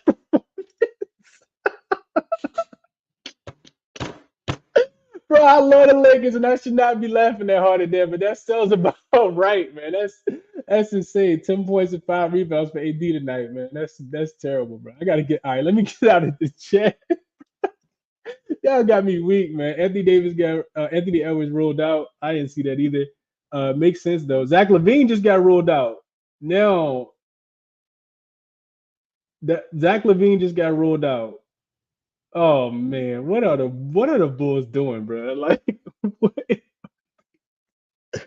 Oh god. All right, Caruso ruled in, Zach LaVine ruled out. Appreciate y'all for shouting that out in the chat. My guy Burns always dropping the info, man. He like underdog straight to the YouTube chat. Appreciate you, Burns. And Sosa as well. All right, cool. All right, last game up. I gotta hurt, brother. The chat going crazy today. Y'all, I appreciate y'all, but y'all extending the show too long, man. I'm trying to get off of here. Clippers and Warriors. I can't stop laughing though. Clippers and Warriors. This line opened at I want to say it opened at 4.5 in favor of Golden State. The Clippers out on the second leg of a back-to-back, of course. Not a lot of travel. They had to travel from Sacramento, to the Bay to take on the Warriors today. This line did come down to 2.5. So right now it's down to 2 at some places as well. So it's not accurate on the screen. The total is still about the same. It opened at 228. It's down to 227. I think I agree with the movement there. I think the Clippers, if you've been watching the Clippers, they've been playing really good defense, top 5. And they also been playing pretty slow. They shoot a lot of threes, but they don't make a lot of threes. Both of these teams are pretty good at defending the 3 as well. I think top 5, top 10 at defending the 3. And that's what both of them like to do. Zubac not getting a lot of touches, and Looney not getting a lot of touches either. The Warriors and the Clippers been shooting the 3-point ball, like a lot lately. And real quick, I just want to double check those numbers. I'm gonna just go last 5 game stats real quick and look at these 3-point defenses and share this information with you guys, because I think it is kind of a good play towards the total here. So opponent 3-point makes, last 5 games, Golden State is number 7. The Clippers are actually number 3. Opponent 3-point percentage, Golden State's number 2. Clippers are number 3. So you got 2 teams that like to shoot the 3, and you got 2 teams that are defending the 3 at a really, really high rate right now. The Warriors, the Golden State defense is trash though. They're giving up 121 points in their last 5 games, where the Clippers only giving up 107. So this one to me was really tricky, and I'll be quick. But when I was looking at this game, I as much as I want to play the Clippers, typically you don't want to fade Golden State at home. Now we could say Golden State's a different team this year, but I mean those numbers still kind of ring true. They did lose 2 times to the Thunder, as home dogs this season, but historically it doesn't really go that way. Given the injuries though, I still think it's a Clipper spot. This is the reason why. So for people who don't know, Chris Paul's ruled out of this game. They also will be without their best perimeter defender, even though he comes off the bench, and Gary Payton II, and Andrew Wiggins got ruled out as well. So you're down 3 impact players. You're going to be relying on Guys like Moody. And Moody's not a bad player, but now you don't have Wiggins. Clay is not that guy. He's probably going to struggle in this matchup because I just talked about the Clippers being a really good 3-point defense. So as much as I want to play the Thunder, much as I want to play the Clippers, I just don't know who the Clippers really are. This is what I wanted to share with you guys real quick, and then I'll be quick and get this over with. So, excuse me, going back to last season, the Clippers on the road when they're unrested, just 3-9 against the spread. 3-9 straight up. They were losing those games by average of 6 points when they're on the road and they're unrested. Also, another thing I looked up. And shout out to SDOT for talking about this yesterday. The Clippers, when they're playing against the Warriors specifically, and they're playing a road game, they went 0-2 last season. So for some reason, they just struggle to play in Golden State for whatever reason. These are the things that kind of like it seems too easy. You go back 2 years ago, the Clippers are actually 0-4 straight up. They haven't won a game in Golden State in quite some time. Go back to 2020. They're 1-5. They've only won one game. So sometimes it's literally that easy. The Warriors also coming off a game where they lost to the Sacramento Kings the other day, in the play-in tournament game. They lost that game by 1. Steph also called the team out. All of those reasons kind of give me hesitation, man. Like, it feels too easy to take the Clippers in this spot, but I do still lean towards the Clippers. I don't like this Golden State team, and really it's just because it's just Steph. Like, they don't have a lot of scoring. Now you're down your best playmaker. You get Draymond back, but what are you gonna do? Like, he might not even finish the full game.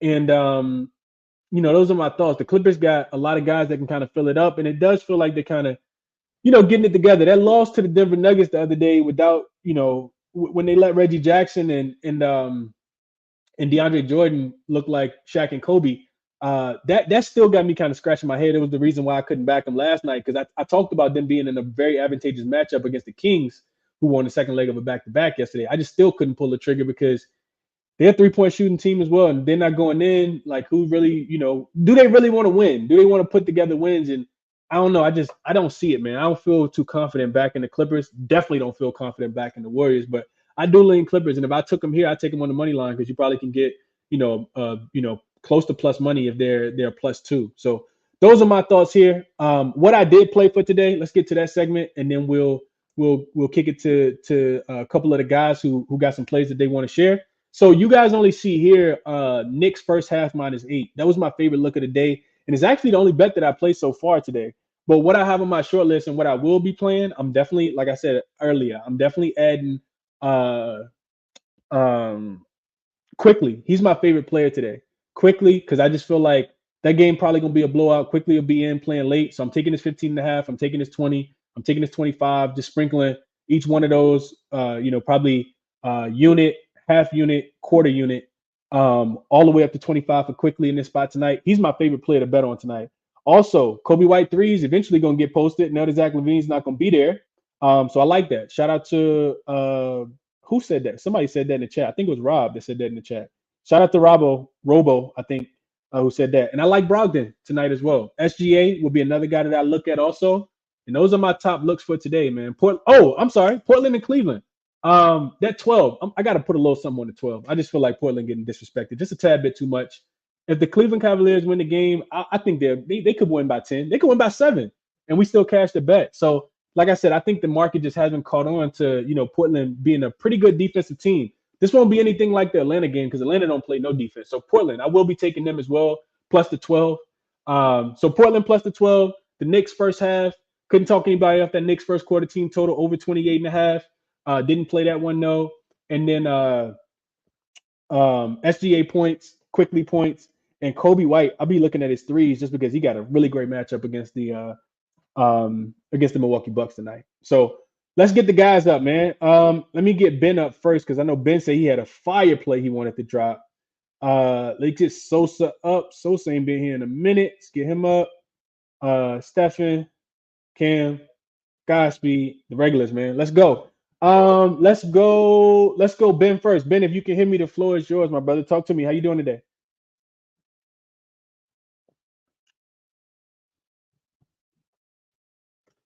Ben, you there? Can you hear me? Yo. Nah. Okay. All right. We won't go Ben. We'll go. I'll just go in order that I see him in. So we'll go Godspeed and then we'll go Sosa. Godspeed. Talk to me, my brother. How you doing today? What's good, bro? How you doing? I'm good, man. Talk to me. How you? Good, man. My favorite Mm. thing to spend too much time because you already head, you feel me? So Hmm. I laddered them up to 25 this morning. I got it 15 at minus 130.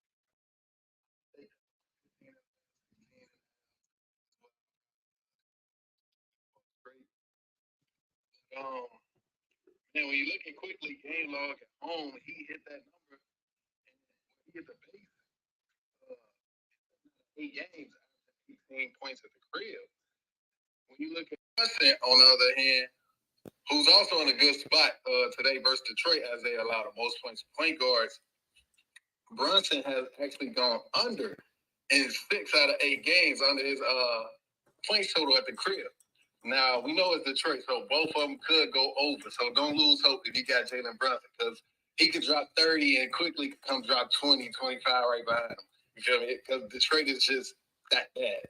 But, yeah, I like quickly a lot tonight. Bobby Portis back in Chicago. I'm hawking right now. I'm waiting on his lines to drop. And then, so I'm going to give out a defensive play. Official play for me, I took Mobley, Turner, and Claxton. I took them for 2 or 3 blocks apiece. You can get the 2 blocks at plus like 290. I think it was like 290 on ESPN bet, and then the 3 is plus 1,700. Mobley, he coming off a 7-block album versus Atlanta. He's averaging 2 blocks at the crib, and he's already seen Portland with Jared Allen on the floor as well. So he was at that power forward position. He's seen Portland this season, and he had 3 blocks versus them. Portland give up the 9th most blocks to the power forwards and 2nd most to the center, and those 2 positions that he's gonna play tonight. You look at Miles Turner; he's averaging 2.2 blocks this season and covered that line at the 1.5 line in 5 straight games. Last season versus Miami, he covered it all 4 games versus Miami, and he had 2 games with 3 blocks. Well, 1 with 3 and 1 with 4. But when you look at his career versus Miami, in 15 out of 16 games, he's already had 2 blocks. So I had to take Miles Turner in this blocks parlay. And then I got Nicholas Claxton. He's averaging 3 blocks and has 2 blocks in 7 out of 8 games and 3 blocks in 6 out of 8 games. So last season versus Charlotte, he had 3 blocks in all 4 games, and he averaged 4 blocks. So the Hornets give up the 6th most blocks to the center position. So I'm coming with that's my defensive parlay. I put 0.75 unit on the 2 from all 3 of them, and then 0.25 unit on the 3. Okay. Plus 1,700. Okay, you Godspeed got the looks today. Okay, Godspeed. So run me real quick. Run it back. What's all your plays again? Just give a recap. I full out on quickly. Okay. 15, 20, 25. The blocks parlay with Evan Mobley, Miles Turner, and 2. Claxton 2 for 297. And then I took them 3 for plus 1729. And I'm waiting to see wherever Bobby Portis at.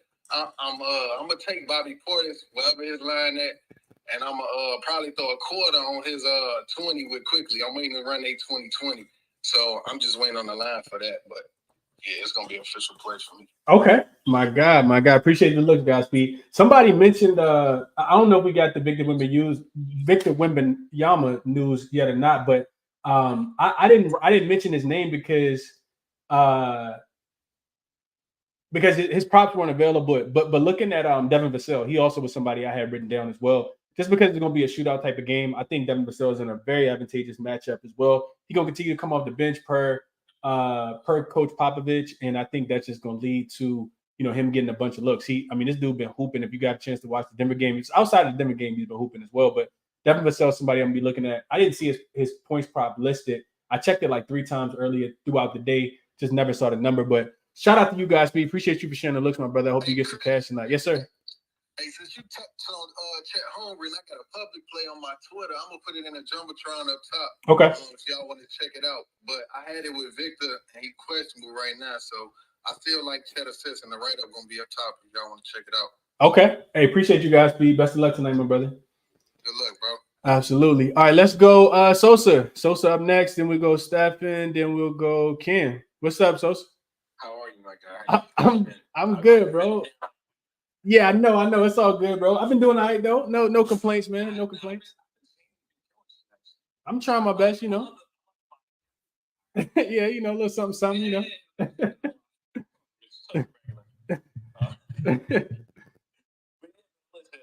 for tonight, we're gonna revisit some regular spots. One I love more, obviously, because you know my favorite player in the NBA is Anthony Edwards. Anthony Edwards went down on the hip. Nas Reed. You already know. I love it. Love it. So, okay. 14.5 points. I'm gonna take him up to 20 tonight. Okay. Get plenty of minutes. And Utah is averaging. They're allowing like 27 points a game to power forwards. They're on a back-to-back against the best defensive team in basketball. I expect for them to get put on the hook pretty nastily tonight. I think they should still get smoked, even if Anthony Edwards isn't playing. I don't think that there's much to worry about.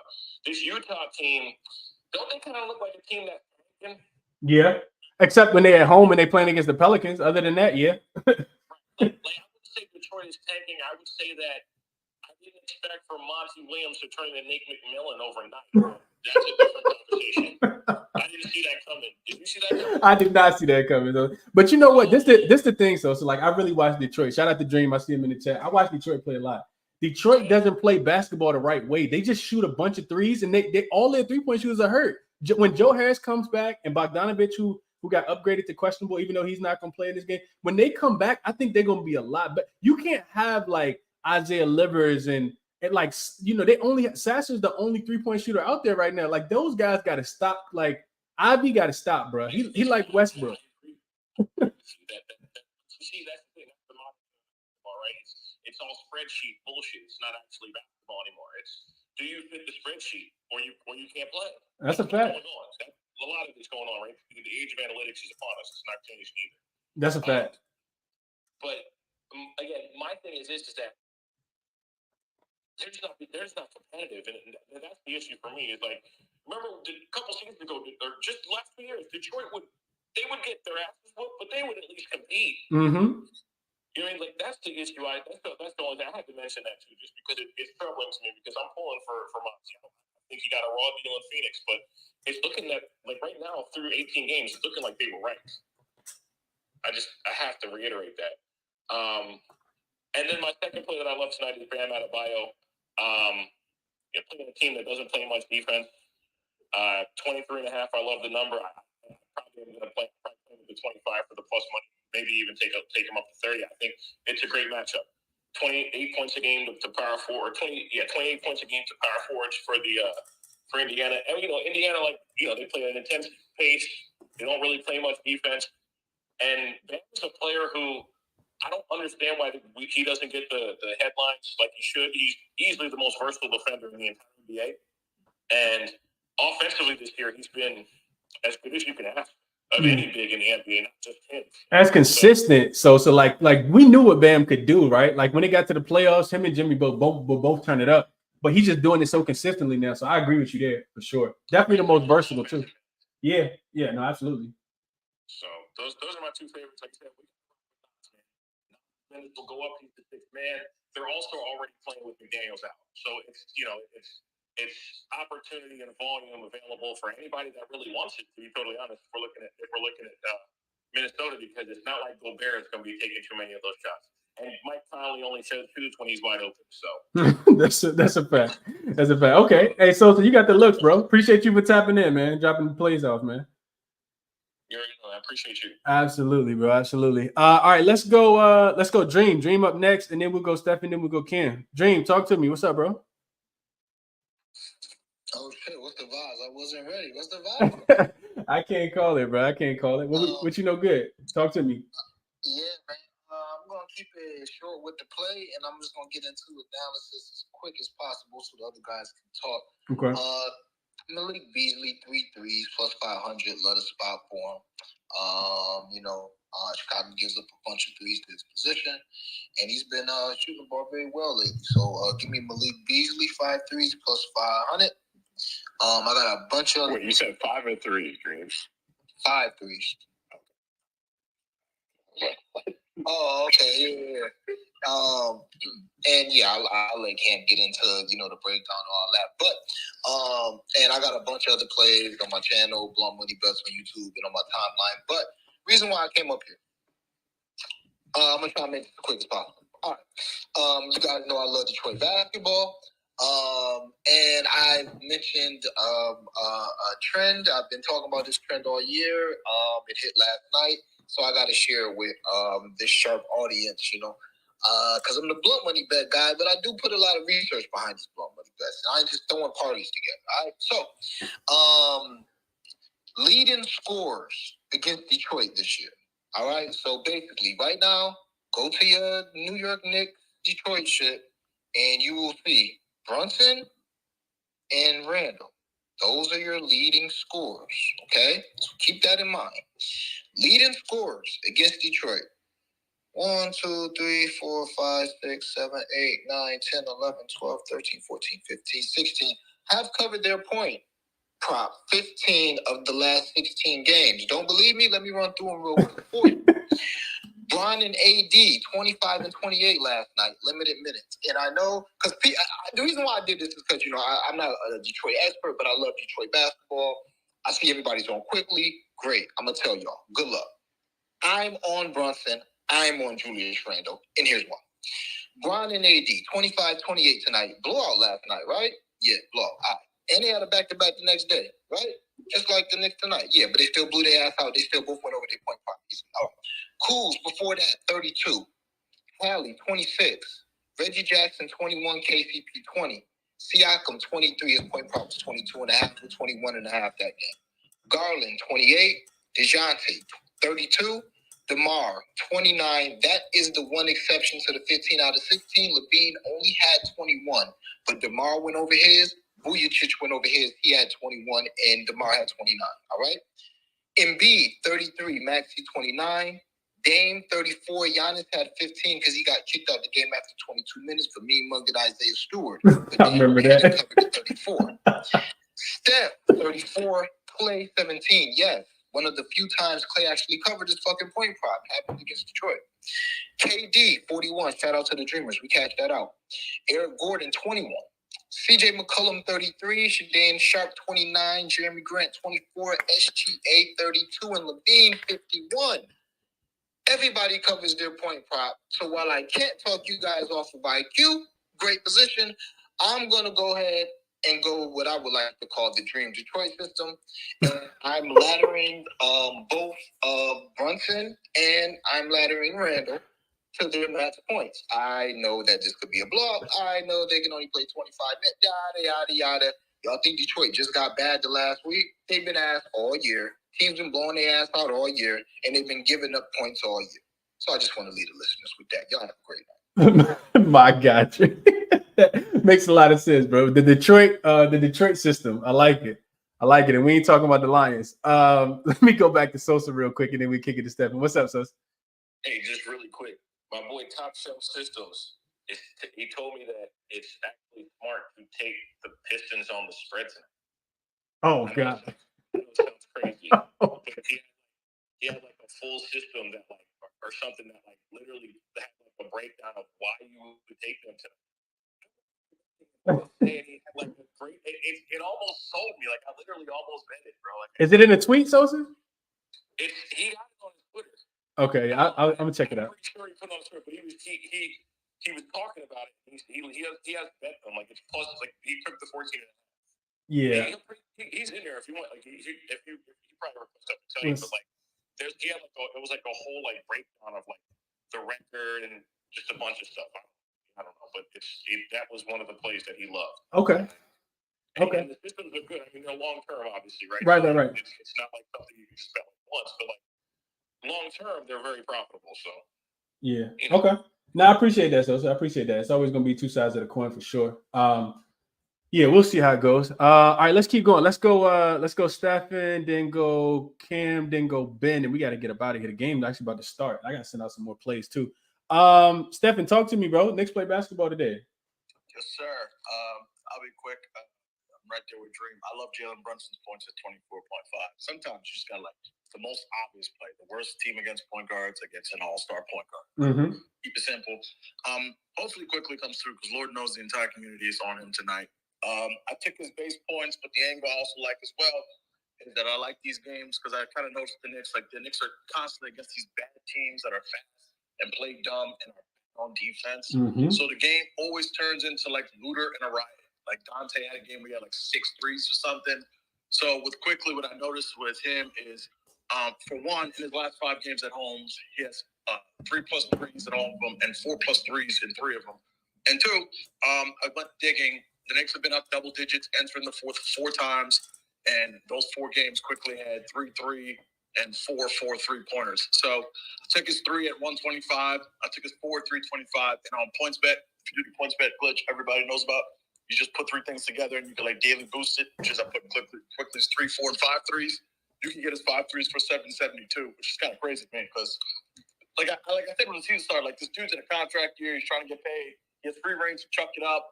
Like him and Brunson are boys. Like you can also tell when the game's over, they're like, "Yo, shoot the ball, bro!" Like these dudes are scrubs. So right there with you with the first half spread.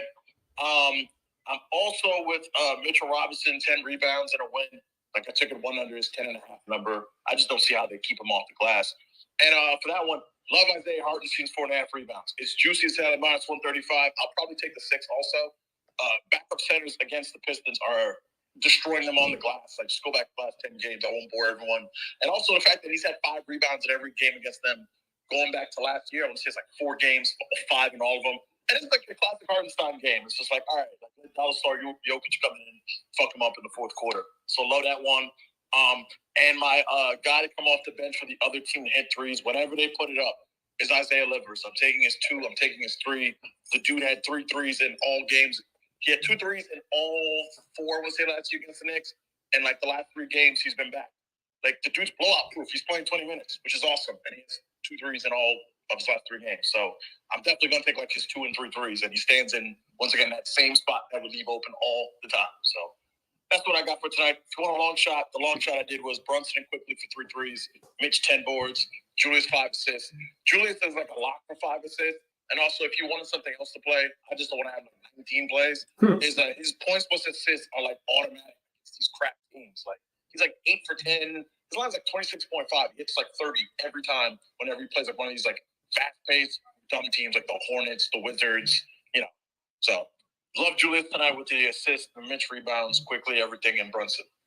Okay, I mean, it all makes sense to me. Always makes sense to me when I get to hear you speak about the New York Knicks. So appreciate the analysis, bro. I hope you catch the looks, and I'm definitely right there with you on quickly. But like Dream said, we somebody gonna cash because I don't think Detroit's slowing anybody down in this team. It might be all of them. We'll see how that goes. All 3 of them. Yeah, all 3 of them, like Dream said. I like it. Best of luck tonight, Stephen. All right, let's go.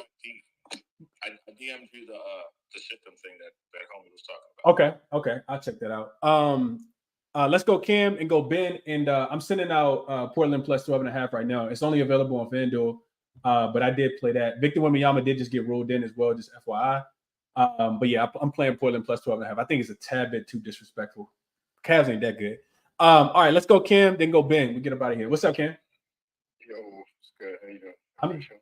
I'm good, bro. Yeah, I'm all right. I mean, well, not feeling that great based on what your Toronto Raptors did last night, but yeah, I was actually feeling terrible. But you know what? Like I was leaning, like I said, leaning them to win the game before Durant came in, and it's just I don't know what to do anymore. Like I'm just gonna say it to everybody: don't bet Raptors side for the rest of the year. That's just where I'm not gonna do it. Just don't bet. I mean, I will probably sometimes, but it's so hard to call that team, man. Like we look great last night. Look like a real team. The Knicks fuck us up. Be surprised. Wouldn't be surprised. Yeah. But anyway, the Kobe White line just dropped, so we're gonna go with the Buck system that I've literally played every game almost this year. And you take the guard against the lead guard against the Bucks. Kobe White's capping me out in the season. So I'm going with the same over. I'm taking his 15.5 points, but over 2.5 threes to get it to plus money.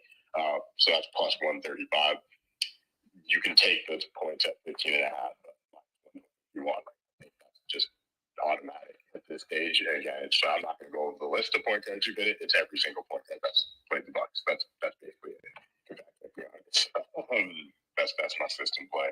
And then we're on Knicks first half. I messaged Flo about it earlier. I was like, listen, Knicks ain't gonna fuck around. That's what I expect. So I took them the bottom for the first half. It's a big number, but Detroit sucks, man.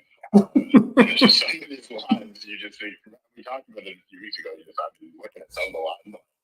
I should have took a last night. It just didn't make sense. Like, I don't know who's giving Detroit any credit. Like, it should be a 20-point spread probably.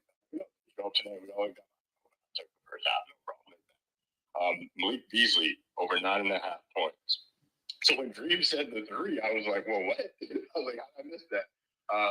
Malik Beasley's been clearing this. It's now 10.5, so I caught it at 9.5, which was a gimme for me. Malik Beasley in his last 3 games. Let me just pull up my notes because I had them on. Malik Beasley has been. He has 16, 6, 9, 14, 16. But if you go even further back, it's like 7, 20, 30. Basically, at the 9.5, he just needs to get up and it's against the Bulls. So I might actually play. I probably will play the 5 spot a lot. He just shoots 3s. That's literally all he does is shoot 3s. But I got the official play for me is over 9.5. And then I took the Hawks -7. Just feel that's that spot. I'm kind of confused how the Spurs lines haven't started creeping into the double digits like the rest of the bad teams. Mm-hmm. You mentioned it earlier, but I watched a lot of the games. Sick to my stomach for not taking Chet for Rookie of the Year. I kept telling everybody doing all the propaganda scare me off. They Pop just lets them play. Like, this is not Pop basketball. He just lets these kids go up and down. So everybody, I think they don't care about losing. It's just about let's just get Victor some runs, get his legs under him, ready for the NBA. That's all it is. These guys are not playing any semblance of a system. And if the Hawks are allowed to go up and down the floor, they're going to score the ball every time.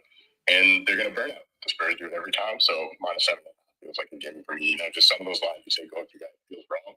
Feels like it should be a double-digit spread. So Hawks need a bounce-back game. Trey was terrible last game. DeAndre Murray was terrible last game. Also, we talk about revenge games like Murray, I think, will show up against the Spurs a bit just because, he wanted to go, but they had no problem. They didn't think he was the guy. So, so just to recap real quick, my plays are Kobe White, parlaying his points and his 3 line for plus 135. That's over 3 threes and over 15.5 points. Malik Beasley over 9.5 points. It's at 10.5 right now. Play that too. It's -120. If you can find it 9.5, that's great. Hawks -7.5, and then the New York Knicks first half. I want to get there with everybody on quickly, but this dude I've never wanted that on quickly. All right, don't do it tonight. Don't do it tonight. You stay on the sideline, my brother. Just stay on the sidelines. Like, I'm sitting here listening to everybody. I'm like, oh, that was good. Yeah, but, you can do it. Do it in secret though. Just don't tell nobody. Respect. Good luck to everybody. I'm dreaming. Yeah, I think I'm gonna be with you on that. That's a pretty sharp look on Malik Beasley. He's gonna just let him up, and even if it becomes a blowout, he still plays a decent amount. He's not one of those guys that they need to sit. Yeah, no, that's solid. That's super solid. The other guy, I think, not to overthink it because Chicago don't shoot the 3-point ball too well, but I do feel like, I'm not sure how you guys feel about it, but and I'm gonna kick it to Ben so we can get off here. But I do kind of feel like I'm looking at Patrick Williams numbers. Over 1.5 is juiced at -130, but you can get him at 3 on Bet365 at plus 240. And Patrick Williams has actually hit 3+ threes against the Bucks in 2 of the last 3 games. So he has at least 2 in the last 3 games, and he's hit 3 in 2 of the last 3 games and shooting pretty well against them overall. And then you go back and just look at his recent game log. He only hit 1 against Boston, but he lit Brooklyn up. I remember he hit 3 threes in the first quarter in that game. He also has a game where he went over against Toronto, hit 2, and he hit 2 against OKC. So Patrick Williams could be a nice pivot off of Kobe White, who set at 2.5, set at 2.5 at minus 115. So just FYI there as well. So real quick on that, sorry, you touched on something. Looked at small forward position too, but Patrick Williams is somebody that I think we should be watching moving forward. You mentioned earlier Zach LaVine can be going off for 50. It's got to happen at some point. I have to say it's not, in my opinion. I think they've done. I think I read an article today that's their main priority right now is getting rid of Zach LaVine and figuring out the rest. That they're going to shift into what do we have in Patrick Williams real soon, and that's why you're seeing those numbers jump up. I'm a big fantasy buff too, so I play a lot of fantasy, and it's like somebody who I put my mind in because I think that switch is going to turn where they're just like, that's it. We have to figure out what we have in Patrick Williams because we got nothing in our hands. So I do think that's a pretty sharp look because you can start seeing this early in that. He's starting to take a bunch of shots that feel extra. It's because, like, that's it. That's the guy. That's the best young player, sadly, is Patrick Williams. So I looked at it and I liked it. It's a sharp look. I can't say with the system that work, but it just goes on, and I think that's a pretty good look too. Yeah. No, I appreciate that. That Kim. Yeah, he said at 11.5 points minus 120 on BetMGM. He's gone over to 11 in 3 straight games. And like you said, the shot attempts are up 10, 9, 8, 9. So yeah, I mean, I think he's a really good look, especially if LaVine's not going to be in. And I just kind of like Patrick Williams off, just live capping that. So yeah, I like that look a lot. Ben, I know you've been waiting for a minute, and I know you told me you had a fire play for me. So what we got for tonight, Ben? What's going on? Hey, Chris, how you doing? I'm good, man. How about yourself? So we'll start with the one I messaged you about today. We're going to Dame. We're going to go the first quarter assists over 2.5 and plus 140 this morning. I'm sure you can still get close to that now just because it's not exactly like a super public play or anything like that. He's over the 2.5 first quarter assists in 7 of 8 games since he started playing all 12 minutes in the first quarter and 6 in a row. And Chicago's an above average matchup for distribution from the point guard position. The crazy thing is that his assists are only over in 5, but the first quarter assist line, they can't move it properly. I know people have come in here and given a lot of great first quarter props over the last year and a half, 2 years. I've been jumping in here, but they just can't move it properly with a guy who plays all 12 first quarter minutes just because he's playing such a disproportionate amount of his full game minutes in the first quarter. He's just looked in such a good rhythm since they've inserted him into the, being the lead ball handler for the entire quarter. So that would probably be my top look of the day. I also played Oklahoma City minus the 5.5. OKC is 5-0 against the spread this year, off a straight-up loss. That's as a dog, as a favorite. It's kind of every environment. And the Lakers are 0-2 ATS off 20-point wins this year as well. On top of that, obviously, we're getting LA in a road back-to-back travel spot. It's not exactly a comfy travel spot either. Detroit and Oklahoma City are not exactly all that close together. So I just really like this spot for OKC off a loss. So those are the two I'll give out tonight. Oh, and I did play Mike Conley over the 6.5 assists at minus 125 on Bet365. Utah has given up 1.53 assists per game over point guard average this season so far, with Conley averaging right around 6 assists a game. And knowing Anthony Edwards, I got him going for 8 would be, if I were going to predict it out, probably 8. But I did play the double-double, 10 points and 10 assists, as you said earlier, at plus 575 on Bet365 as well.